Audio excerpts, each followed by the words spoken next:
Hi, everyone, and welcome to our latest edition of ELI on Air, the ELI Talks interactive show where we speak with interesting folks from across the Jewish spectrum about different ideas of Jewish engagement, literacy, and identity.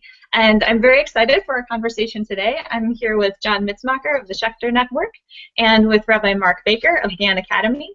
And we'll be geeking out today about Jewish day school education. It's going to be a good time, so thank you so much for joining us. My name is Miriam Brousseau. I'm the program director of ELI Talks, and I just want to put it out there. This is a totally interactive conversation. You are welcome to share your questions as they come up throughout. So you can share them right here through the video through Google+. There is a little button in the lower left-hand corner of your screen that will open up this video in Google+, and you can share your questions there. You're also welcome to send us questions over Facebook and Twitter using hashtag ELI Talks, ELI Talks. And with that, without further ado, I'm very excited to hand it over to our guests today to share their wisdom, their knowledge, and probably many other things about Jewish education today. So take it away, John and Mark. Let's hear it. All right, good afternoon. Mark, how are you? I'm great. How are you, John? Doing fantastic. Miriam just said we're the guests. I thought we're the hosts. Today we're the hosts. Got it. We are the hosts. Hopefully in the future we'll have guests of our own. We play our cards right. So as you can clearly tell, Mark and I are new to podcasting, but we were excited about this opportunity. This actually came from an experience that we had last year. We'll do a little bit of a more formal introduction of who we are in a minute, but just to give you a sense for where this came from, last year I had the distinct honor and privilege of being asked to facilitate a conversation with my good friend Mark, who was among the initial group of people who were asked to create an ELI talk of their own. And so Mark debuted, I think, at the North American Jewish Day School Conference, where it was professionally taped and well received. And last year, in a desire to keep that conversation moving forward, I was asked if I would be willing to moderate or facilitate a conversation with Mark about that. And we had a lot of fun doing it.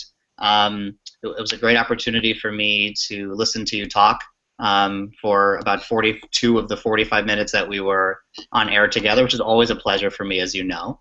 And we had such a good time doing it that we decided, or we thought maybe after it was over, that this could be something we might want to do again. And as you pointed out, this serves two purposes for me. One, this will be as close as I am ever likely to get to doing an ELI talk of my own, and so I want to take full advantage of that opportunity. And since I did not have an opportunity to speak for more than 2 of the 45 minutes that we shared together last time, I'm hoping that by doing this again, that I can at least make it into about 7 or 8 minutes. I think that's realistic.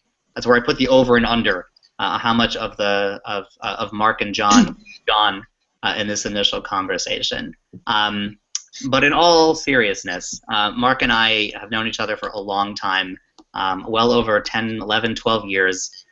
We've been colleagues, we've been friends, we've both taken different paths in the day school field, and we really felt like we would love an opportunity to talk with each other, but in a sort of open forum with hopefully other people participating about issues that we think are of importance to Jewish day school, to Jewish education, and we hope that we'll do it in a way that will be not just informative, but somewhat educational, or somewhat will have entertainment value as well.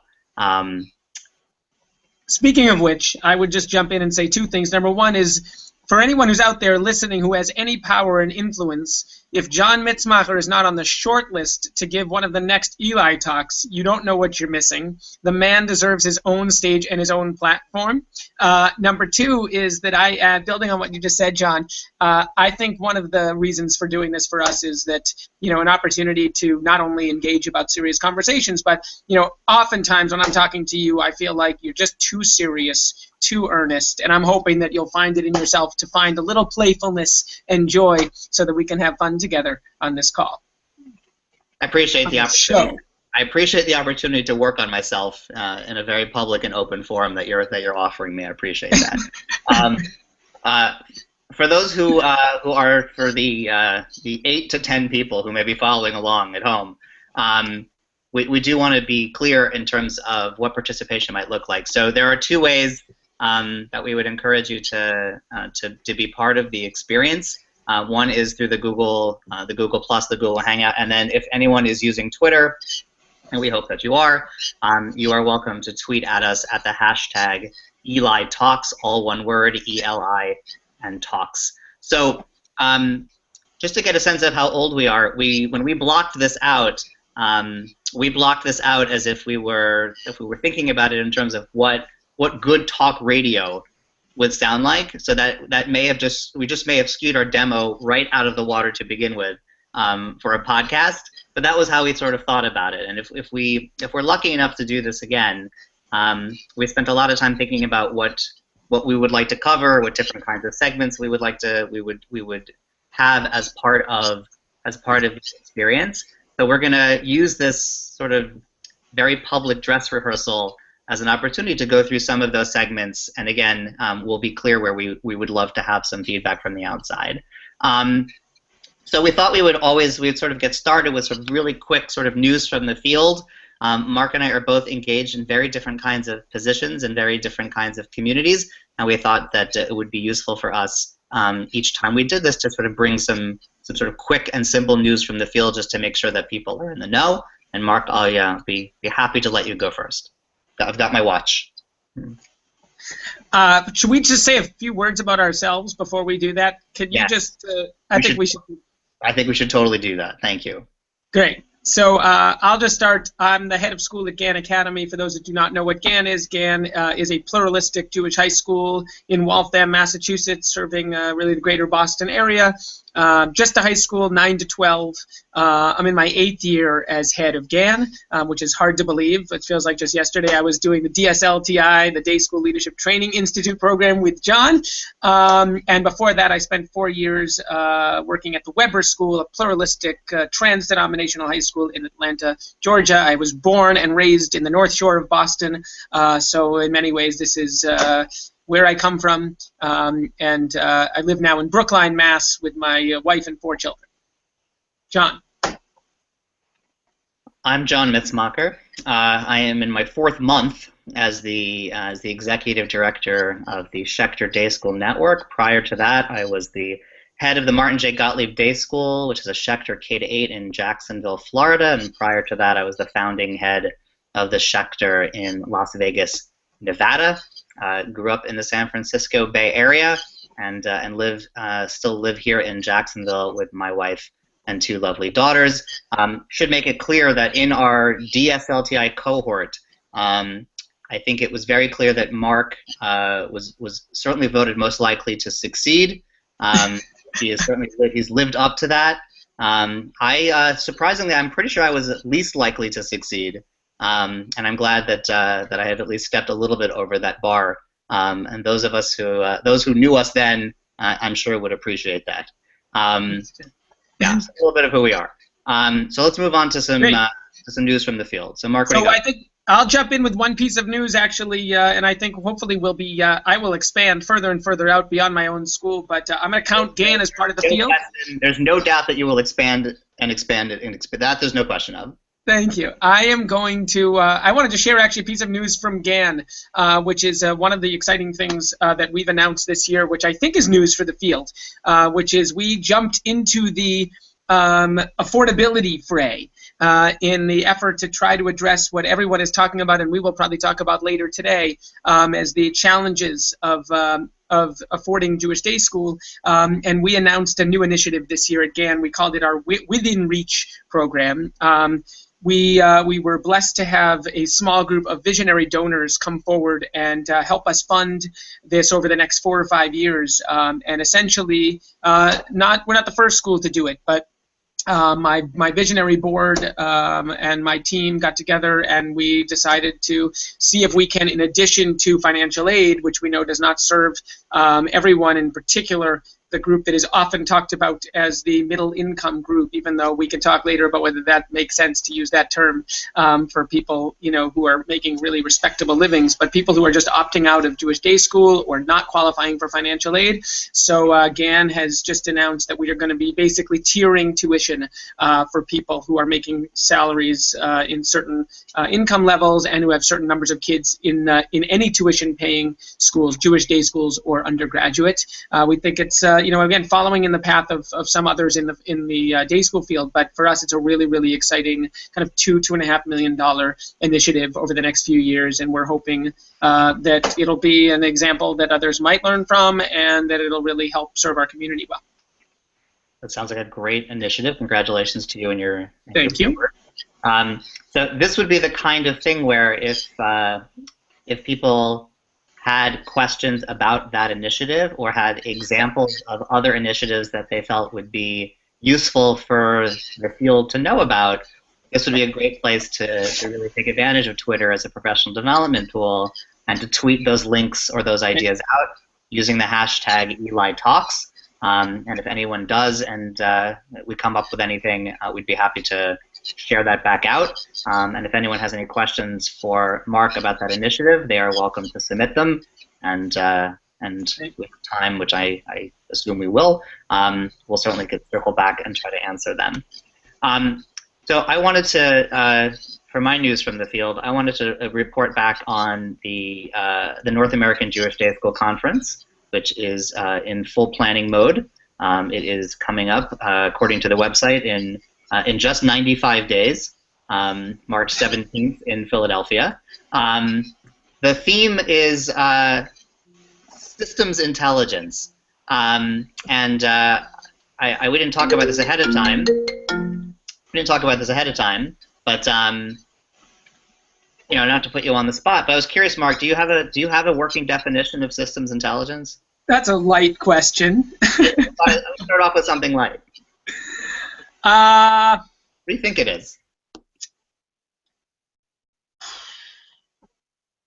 I guess I would say that when I think about systems intelligence, I think about two things. One is how a human system, a group of human beings who somehow work, collaborate, relate together, think in relationship with and in connection with one another, not only in silos. And the other thing I think about is actually as a skill or capacity that an individual could have, namely who has systems intelligence to be able to think like one is on the balcony of a system and to see all of the different systems implications when considering different things. How to do? I think you did great. I can see why you were picked to do an ELI talk so early in the system. So yeah, I will. I won't pretend that I'm not reading this because I'm just going to read it. So definition of systems intelligence.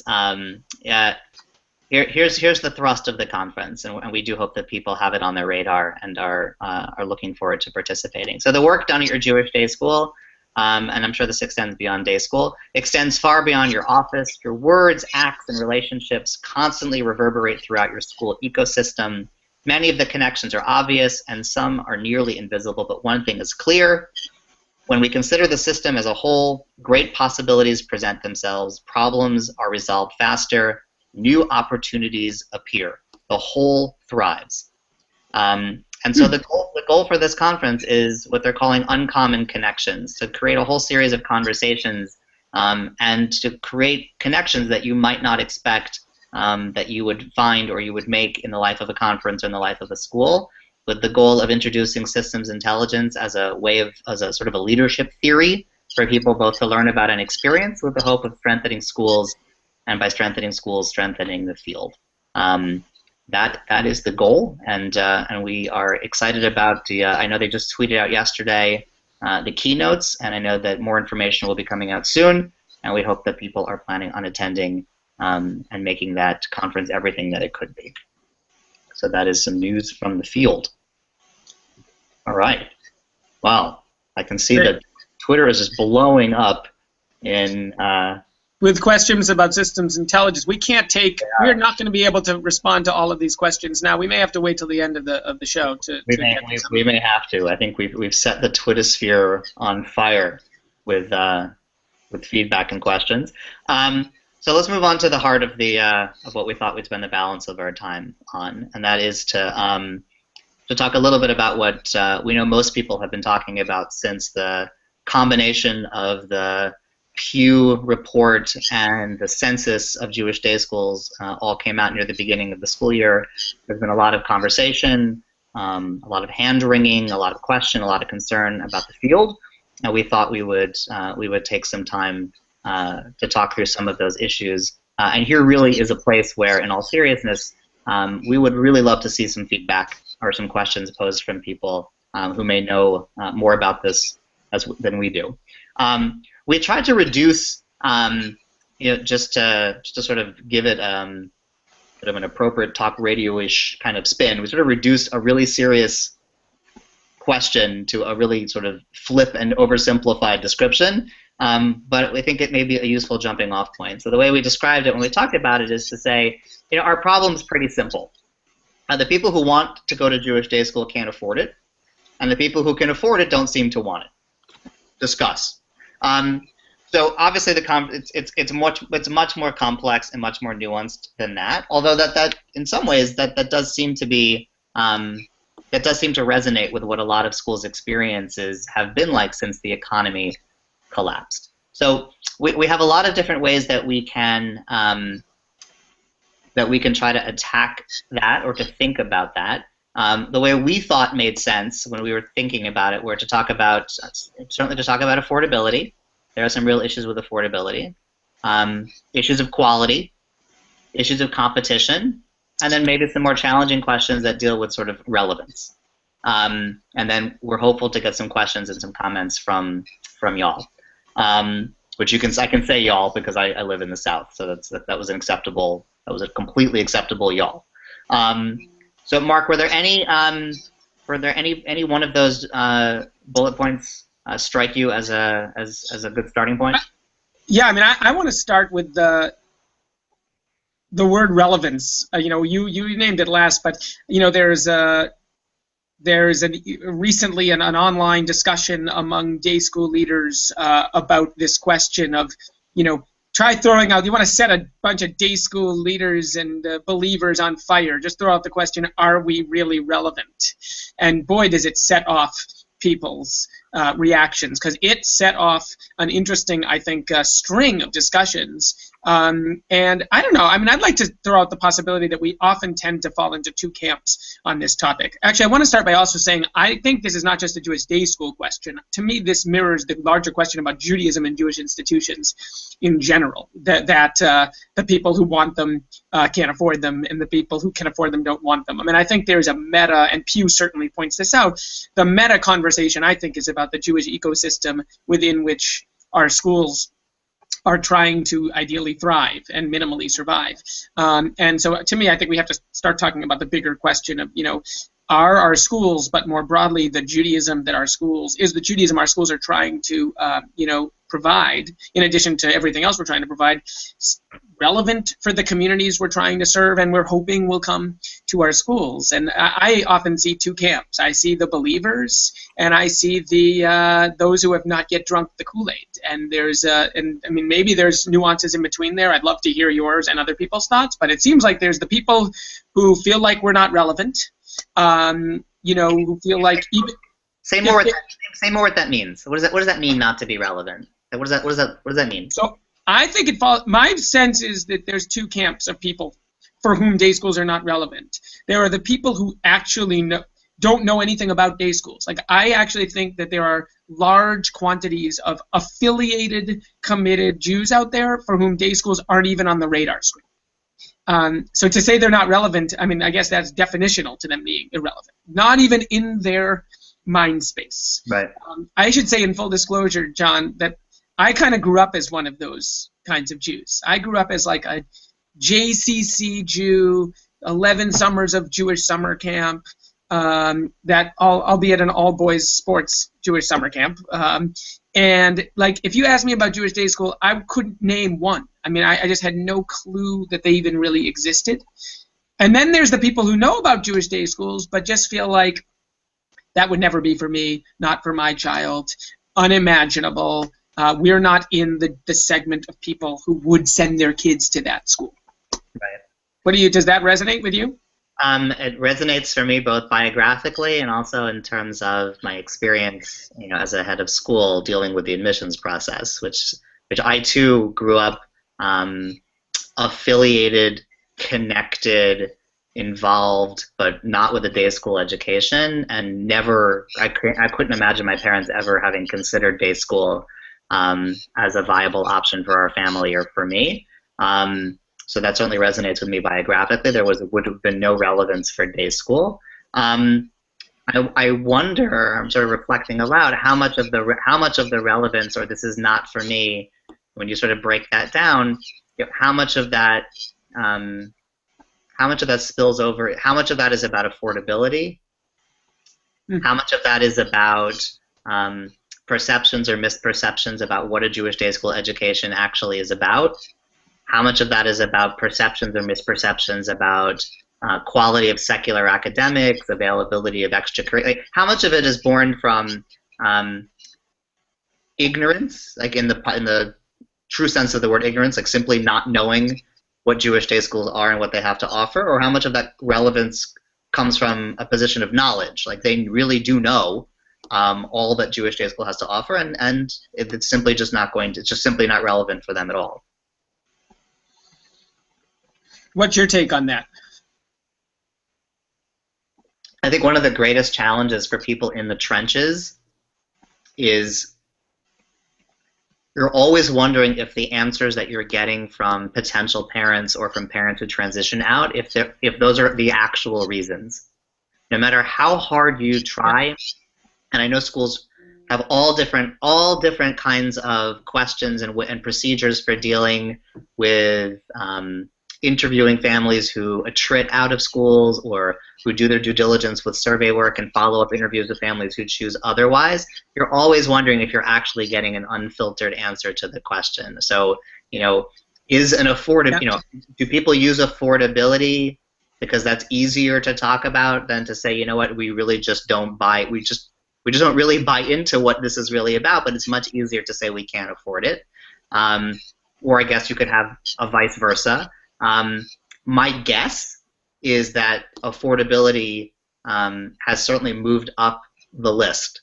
I think I was telling you, my last year as a sitting head of school in a smaller school, so I was typically on the front lines for admission.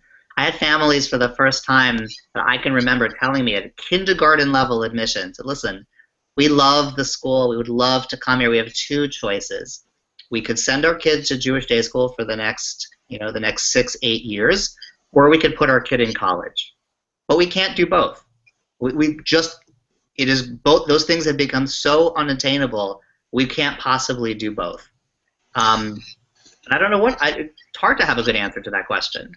So I mean, this is to me where systems thinking comes in. I also, in most conversations that I participate in about this, the bifurcated thinking to me is a real hindrance for us. So I think you have people who say it's all about affordability. It's all about affordability, and boards are doing that. You got to lower costs, you got to cut costs, and then you have the kind of independent school management kind of measuring success attempt to re-educate people and say no, it's actually about quality, it's about excellence. People can afford it if they want to afford it, and you have to get over the hump of excellence, and then people will find a way to afford it. My sense is that we are now moving to a place where that dichotomy is no longer relevant. I think that what I see is there's some truth to answers people give you. There are people who, if they valued it more, I mean, I like the term value proposition more because I think value proposition speaks to the intersection between how much I value something and how much I'm willing to stretch to afford it. I mean, obviously there's people for whom they literally cannot afford it, and there's also people who really don't value it. But I think we're dealing with, a reconfiguration of that value proposition that I think is a real challenge for us. I also hear more than ever, I see people who I think maybe 10 years ago would have been kind of like bought in, like believers, who are shifting, and I think they're shifting not because their educational priorities have entirely changed. I think that the cost has a different weight for them now.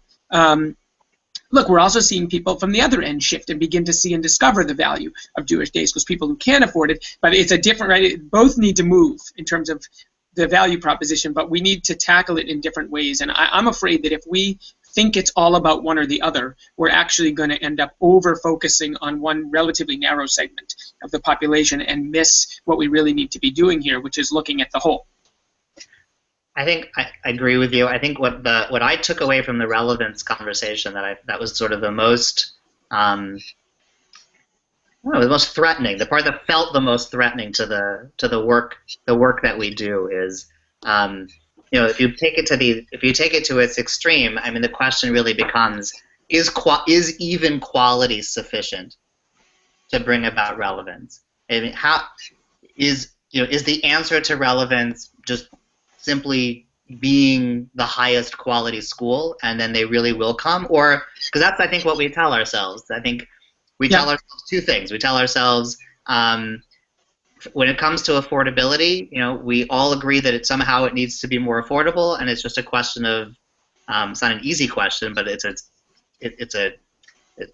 question that could have some kind of answer. How do we structure a system so that it's more affordable? With the assumption if it's more affordable, the people who want it, who can't afford it, will come. The quality question has an implication that there is somehow out there, there's a threshold of quality that if we just reached it, would mean that families who can afford it, who are choosing not to, will begin to choose to. If we just, wherever that one, so the thought that might not be true, that there's nowhere you could set that, that's where I think it can be a little bit scary. But to me, I think that also misses what I see as the third prong of the value proposition. And I mean, to me, there's educational quality, but the idea that there's a bar and a threshold at which people will choose you, to me, means one of two things, which is they want you if you're just good enough, or if you're better enough than other options around them, then they will choose you. So that also it's interesting to think about this in terms of cultural context, right? I mean, Boston, we're sitting here in the kind of hotbed of the best public and private schools, in the country. So, the idea that we're going to win the quality game, we have to actually, even on educational quality, we not only have to hit a threshold, we actually have to have a value added in terms of educational quality. It's not just enough to be as good as, or to have, the most rigorous science program. There has to be a distinctive feature, I think, both educationally, and then comes the Jewish. Personally, I think there's a third piece to this kind of relevance conversation, which is the Jewish piece of our schools, from a kind of John Dewey relevance perspective, not like a do you find this meaningful to you relevance, but does this actually map onto the lives of the people who we're trying to serve? And are we providing a kind of, this is my provocative question, are we providing kind of hopefully a compelling version of traditional Judaism to a much broader segment of the Jewish people who isn't bought into traditional Judaism in the rest of their Jewish lives? So why would they necessarily buy into it, in their educational Jewish life? Or are we thinking out of the box about kind of the mapping on of the Jewish character and programs of our school with the communities that we're serving? I think that's that raises to me, I think, two interesting thoughts. My colleague Mark Kramer, the executive director of RovSoc, talks a lot about the value proposition, or sort of use it, how schools should use the Jewish character of their schools as part of the value proposition through the recruitment and retention process. And so when I hear that, I sort of have two questions or two responses. So when we talk about the sort of using the Jewish studies, Jewish experience of what Jewish day schools have to offer as part of the value proposition, you could talk about that. What does having a Jewish education, or what does Jewish experiences provide religiously, spiritually for the child and for the family? That's a value added. Yeah. How do we talk about that? And then I know a part that I've spent some time thinking about is how the academic experience of Jewish studies actually strengthens and enhances the entire academic experience so that Jewish day school students actually come out of their schools at a secular academic advantage. Yes. And so those are sort of two different ways of framing the value added. They're certainly both. I think most of our schools would say that they're doing both of those things. How well either one is articulated, I'm not sure. And how much success we have in results when those things are both there and articulated, I'm also not so sure. Yeah. By the way, I think in Michael Broyd's original ELI talk, which he gave the night that I gave mine, he spoke about. You guys, not to interrupt. Are you guys like in are you like in an original ELI talk? You're in like a group, so like do you guys like hang out together, like the original? Each week we watch each other's in order for there to be more hits on our talks, so that it looks like other people are actually watching our ELI talks. That's great. Has anyone gone over 100 yet? That's a great question. We'd have to ask the ELI Talks administrators. I'm sure somebody has, but I'm sure that if they have, they're better looking than I am. If they haven't, I'm sure. Listen, don't sell yourself short. I think over the next. But if we've done anything today, my hope is that you'll certainly be vaulted into the lead. I mean, at a minimum, I hope so. For you. I hope that in addition to my grandmother, my cousins will at least watch my talk. They now have an open invitation. So, but in all seriousness, Michael Broyd actually spoke in his original talk about the teaching of Talmud as the teaching of law and legal thinking, and essentially he was making the academic intellectual case that you were making, which is that our students are, and we know that alumni of Jewish day schools are often very successful in college and beyond, largely because the actual intellectual rigor of the Jewish studies and the whole approach, like I think you've probably said this, Chavruta, Jewish traditional learning is the original 21st century learning, in so many ways. So, but I want to challenge us to look a little bit more deeply than simply kind of repackaging the relevance of what we already do. I mean, I think there's a lot of work to be done there. When I think about relevance, I often think about as with anything, there's your product and then there's your messaging, and a lot of this is about, I think, breaking down barriers to people's perceptions and making the case for the fact that what we do now is pretty awesome, and people are really not aware. Sometimes even our own parents in our schools aren't aware or don't have the language to talk about it. That's one piece. I do think there is a deeper question about why day schools serve such a narrow segment of the broader American Jewish, population. And to me, it can't only be about affordability. And I think, and so one of the questions I ask myself a lot is, is it just that Jewish day schools are just for what I would call the Jewishly identified elite?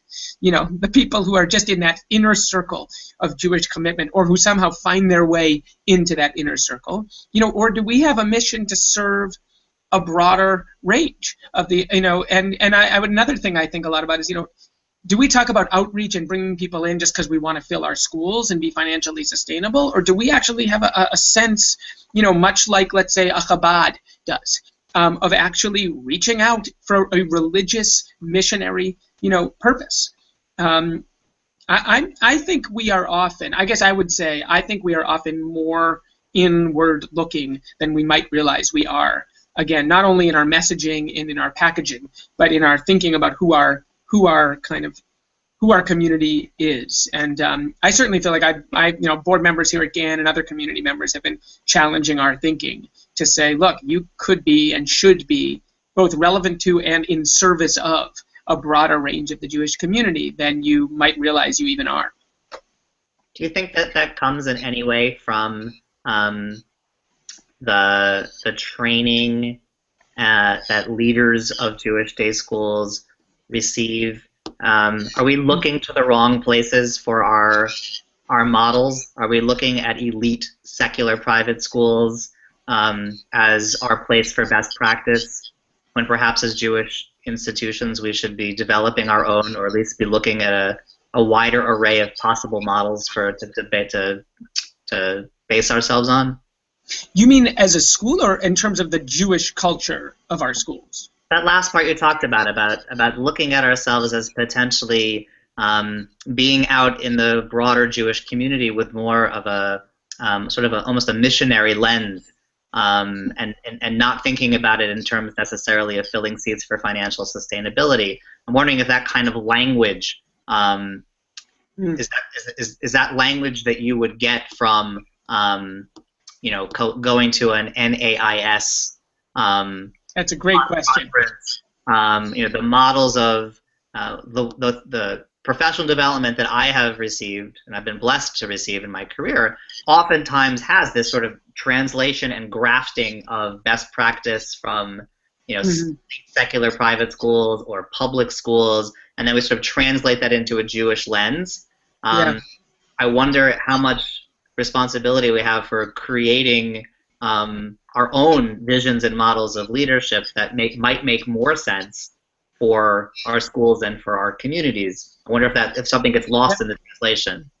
So I want to say yes to that question, meaning yes, I do think that we are largely learning and getting our training from a field that is less, not focused as much on outreach as it is about, at best, kind of building excellent institutions for our current kind of populations. By the way, independent schools, I think, which are also wrestling with this now because they have their own affordability challenges, but the best of them have never really had to worry about outreach. They have waiting lists of people who want and can afford their school, and so they just be the best they need to be for their 100-year-old alumni's children and grandchildren. So I think, for sure. I also would say if you look to the training of Jewish leaders, leaving schools aside, I think we have a similar question. Are rabbis being trained to reach out?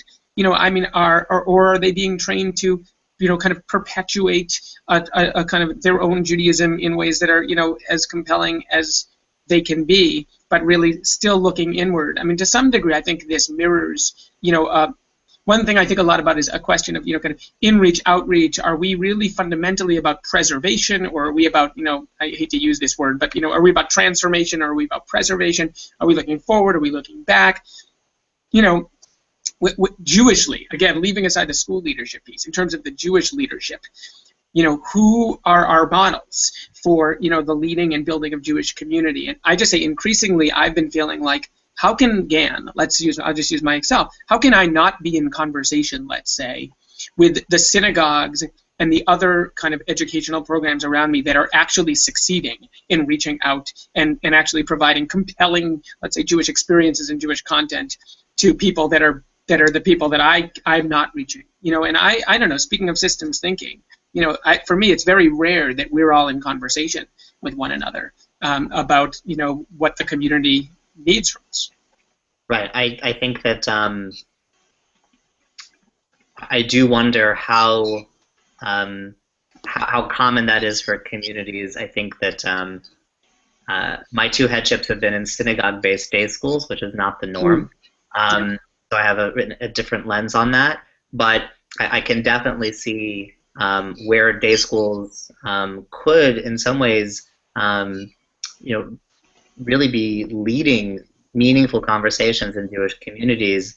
And I wonder to the degree that day schools are willing and able to serve as communal resources in ways that would draw them more strongly with other institutions of Jewish learning and living in their communities, and what that kind of model would look like. I think about a book like Ron Wolfson's Spirituality of Welcoming, and which I'm sure a lot of congregations read and probably did some work on, but I don't know the degree to which that kind of similar spirit and attitude has found its way into our day schools.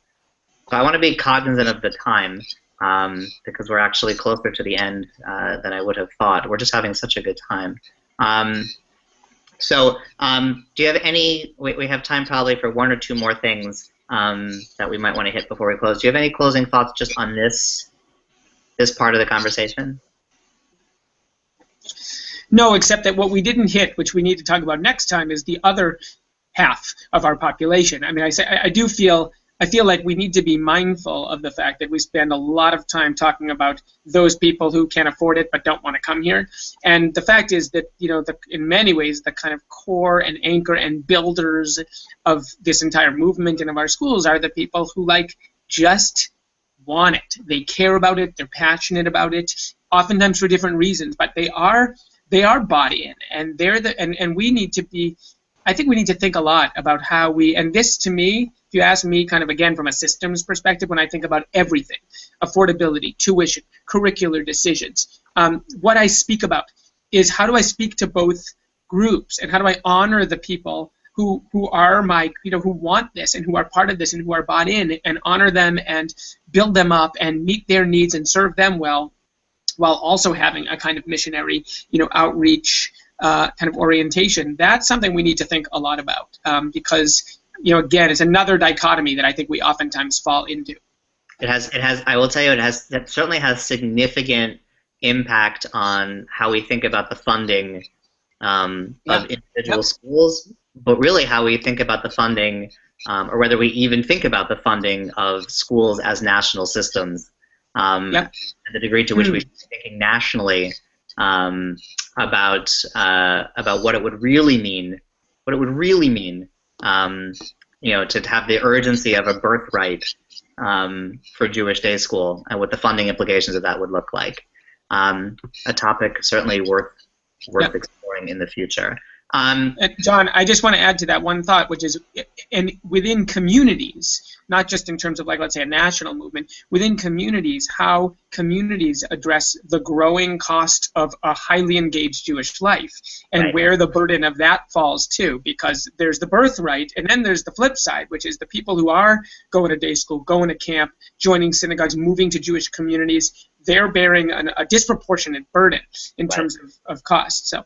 Right. There are communities that have done some interesting experimentation and bundling in order to reduce the overall burden. They're worth exploring. There are communities that have tried some things when it comes to Jewish day school tuition, all of which is definitely worth exploring. And some of those people could be guests on our next show.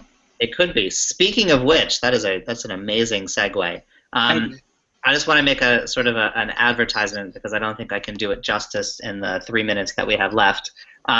But in one of the things that we thought we would want to use this time for is to bring books and articles that either we've come across or we know that people are beginning to read, and use this as a forum, not just to sort of discuss them sort of in a book club sort of way, but to actually take advantage of social media, and to actually make the contact and invite those people themselves to join us for a facilitated conversation. So I had a chance yesterday to speak to, I'll make a little advertisement here. The book is called Matterness, from Alison Fine, What Fearless Leaders Know About the Power and Promise of Social Media.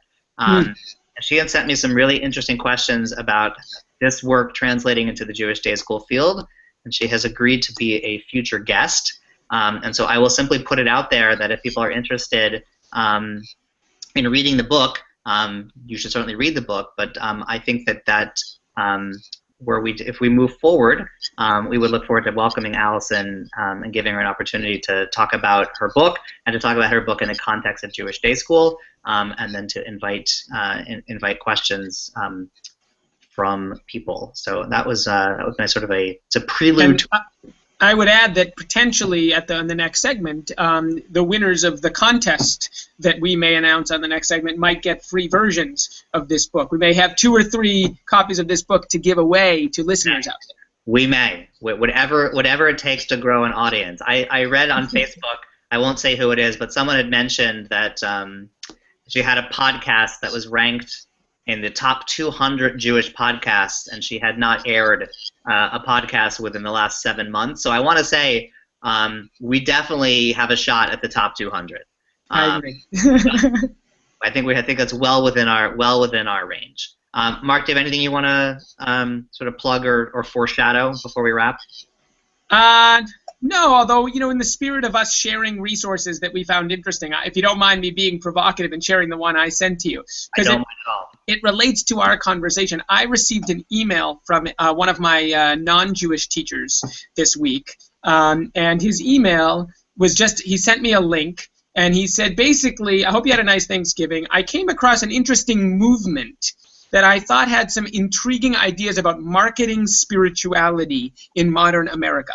And in the spirit of marketing spirituality and getting the message out there, not only to be relevant, but to actually affect change, he sent me the link to, and this is a bit provocative for a Jewish educational conversation, because it's a Christian website, but it's called www.adventconspiracy.com, ADVENT conspiracy.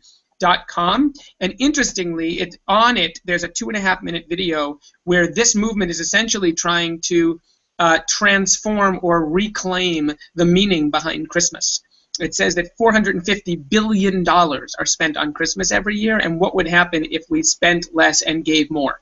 And I just thought it was an interesting example of an effort within another tradition to try to kind of reclaim some of the deeper meaning, relevance, and spirituality behind something that's become so commercialized. I wonder whether people out there would find relevance in that for the work that we do. I hope that we'll find out. I hope we will find out. So that's a wonderful segue and a good way to close by saying that today, we'll remind people that today is in fact Giving Tuesday. Yes. The annual after Thanksgiving and all of the Black and Cyber and all the other excuses for spending, that today is Giving Tuesday. And although you may have had a flood of email today from all of the organizations that you care about, maybe even including mine, asking that you give today on Giving Tuesday. I know that that Mark and I are certainly gratified to anyone who gave us 45 minutes of their time today on a Tuesday. And we encourage everyone listening, who will listen, to take advantage of Giving Tuesday, to take some time and give back to the organizations that mean a lot to you. I know I've had fun. I hope. Me too, John. Me too. If nothing else, we can just schedule these as opportunities for you and I to talk to each other. And if anyone else happens to be listening, all the better. But it's been a good first experience, and hopefully we'll do it again. Start. Thanks so much. And that's our thanks to Eli Talks and Eli on Air. Yes. And Eli. And wherever you are and wherever you are, thank you, Eli. Everyone associated with that for giving us the forum and the opportunity. Excellent. Thank you both for sharing your wisdom. Thank you, everyone, for watching. We'll see you next time in Eli on Air. Enjoy Giving Tuesday, and there's more to come from all of us. So take care, everyone. All right.